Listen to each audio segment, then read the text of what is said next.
Hello, everyone, and welcome to a new episode of Wind Waker Unflooded, the 3D modeling project where I am reimagining Hyrule as it could have existed within the world and art style of The Legend of Zelda, The Wind Waker. Y'all know the spiel. Y'all know what this is all about. Y'all know that all the islands of the Great Sea are actually the mountaintops of Hyrule, but we never get to see those mountains, only their mountaintops. We see a small portion of Hyrule near the castle, but we never get to fully explore that world. And this project is all about bringing that world to life through the power of 3D modeling. With me today is a new video. I want to go ahead and thank all of my collaborators that work on this project.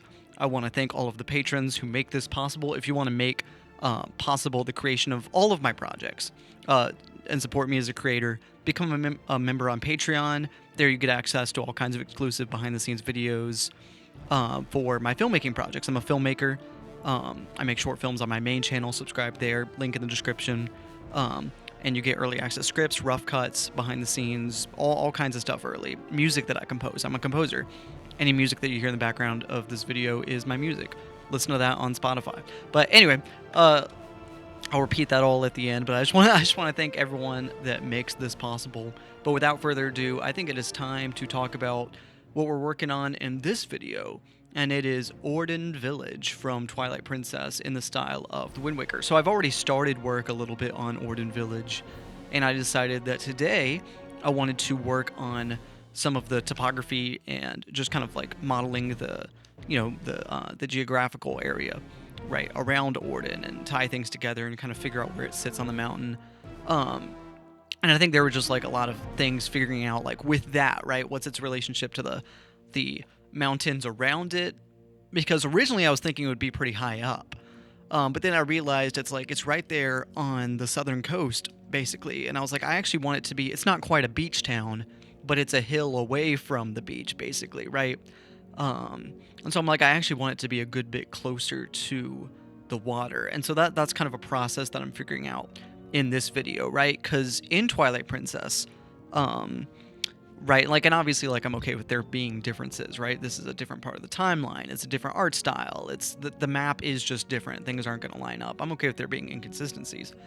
But in Twilight Princess, you know, when you are in Ordon Village, you see all of these mountains around you. It's like you're at the bottom of, you know, these hills, looking up at these peaks around you, right? Like you're in like the bottom of a valley, right? And so I thought it made more sense to just drop the elevation just a little bit to figure it out. And it's tough, right? Because Ordon Village also has all of these chasms near it, right? You cross these bridges.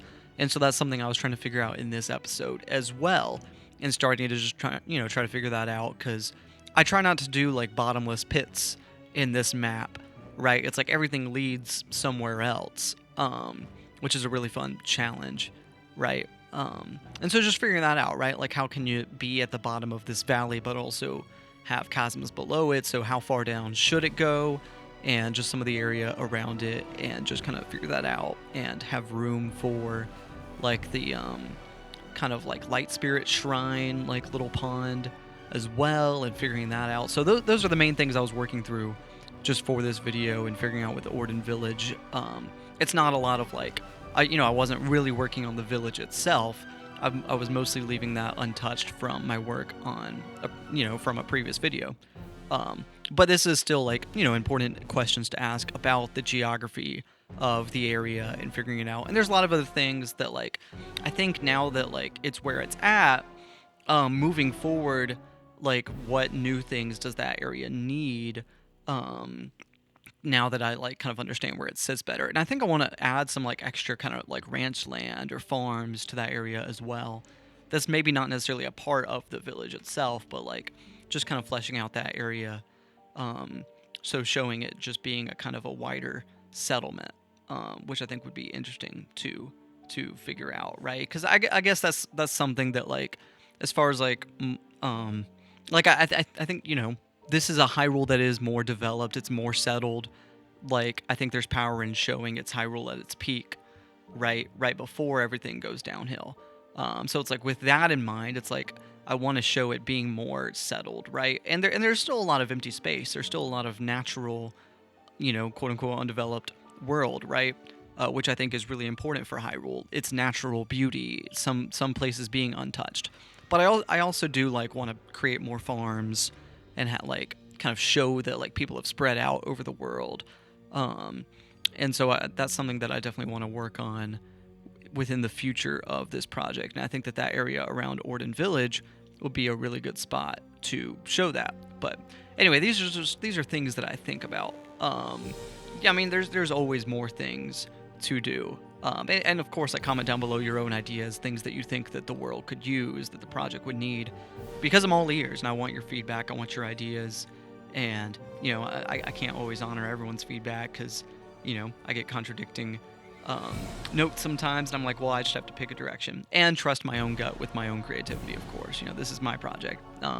But I do want to know y'all's ideas and incorporate y'all's notes, so feel free to comment down below. I would love y'all's notes. But yeah, I love Twilight Princess, and I'd love to incorporate more locations from Twilight Princess, maybe such as like the Hidden Village. That is, I guess, is like, I know a lot of people like connect that to like Ocarina of Time's Kakariko Village. So I guess like to that end, maybe I don't necessarily need the Hidden Village being a separate location because I already have Ocarina of Time's Kakariko. But if you think that they're separate locations, I could model that as well.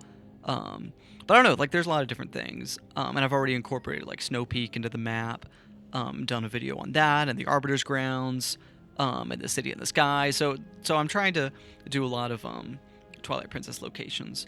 I don't know if I've done, like, Twilight Princess has its own version of the Temple of Time, and we have a couple of versions of the Temple of Time already in Castletown that's rebuilt, and on the Great Plateau. And, you know, like, we could also have a Temple of Time in the forest, right, like it was in Twilight Princess, because I see them all as being different buildings. But I don't know, that's just something to sit on and figure out what I want for the project. But I love Twilight Princess, and it's a game I want to replay because I haven't beaten it in over 5 years, and I have such fond memories of it, and it's something that like left an impression on me. But it's something that I want to go back to eventually and like complete. Like, I've played it within the past couple of years and started a playthrough, but it's a long quest, and I wanted to like devote time to it where I could have that like that complete experience without taking a break, basically, right? Like, and you know, and things come up and it's okay, but like I wanted to be able to like keep the story in my head as I was playing it, right? And have that like that seamlessness, right? I didn't want to like interrupt the game, right? So I don't know, like I want to be able to like set aside some time for that eventually. But that's how it goes. That's just like, you know, you become an adult, you get more responsibilities, you know, that's the sacrifice we make. But that might be something I play on the channel eventually, and I guess that wouldn't be quite as seamless, but you know, just like at least like playing it once a week, it might be fun to do a playthrough. And figure that out and share that with y'all. I've really enjoyed playing the Wind Waker on this channel, and that's a game too that like I've been taking pretty easy, and but I need to record some more videos for it because that was just something that like while this project was on hiatus, it made sense to record some gameplay videos. Now that the project's back, it's like that's not as pressing, but like I do enjoy making those videos, and you know, I think that's a fun way of like, I don't know, like I like that this channel, if you haven't heard me say this channel is not just about a creative project. Obviously, like that is like the cornerstone of everything. That is the foundation on which this channel is built. But it's also like a community. It's our own part of the Zelda community where we can, you know, especially show our love for Wind Waker, but show our love for the whole series and share that passion together. So, like, you know, it's not just about Wind Waker Unflooded. Obviously, that is, like I said, the cornerstone of this channel. But I'm happy sharing more with y'all and talking about other things. And I think it makes sense that this is a Zelda channel first, but like I'm okay like talking about like other aspects of the series and Nintendo, and like it's been really fun having the podcast that we can get into a bunch of different discussions. As always, like I really enjoy doing those episodes, and I haven't done an episode with Alex in a second. So comment down below if you have any like topics you'd like us to cover, any questions that you have for us, anything that you think would just be interesting. I'd love to hear what y'all have to say, and get into that. But anyway, these are just like all this to say. It's just like, you know, thank you all for watching and for always, you know, for so many of you for watching these videos. And it's been really nice just to see that, like, you know, after this project was on hiatus, I was like, well, I don't really know how many people are going to be. I know people like care about this project and are excited about it, but I'm like, I wonder if it's been too long, right? If the hiatus was too long, and if I post a video again, will it get views? And it's nice to see that, like, I'm reaching the numbers that I did before the hiatus, basically. That, like, I know that, like, the people that care about Wind Waker Unflooded are, like, they're still watching these videos. So I'm very thankful that despite the break, that y'all are still here. And so, yeah, just thank you for watching. And it really is super meaningful for me to have a space where I can share this, you know, my passion for this world and for the series. So I really appreciate y'all creating a community for me to be a part of. So I'm very thankful. And that's something that I do not take for granted. So I just want to say that and make sure that I've said that and that y'all hear that. So all this to say is your comments are meaningful, and I love reading your comments, and I try to read most of them. And, you know, feel free to, like, have a conversation, not just about Wind Waker Unflooded, but about Zelda.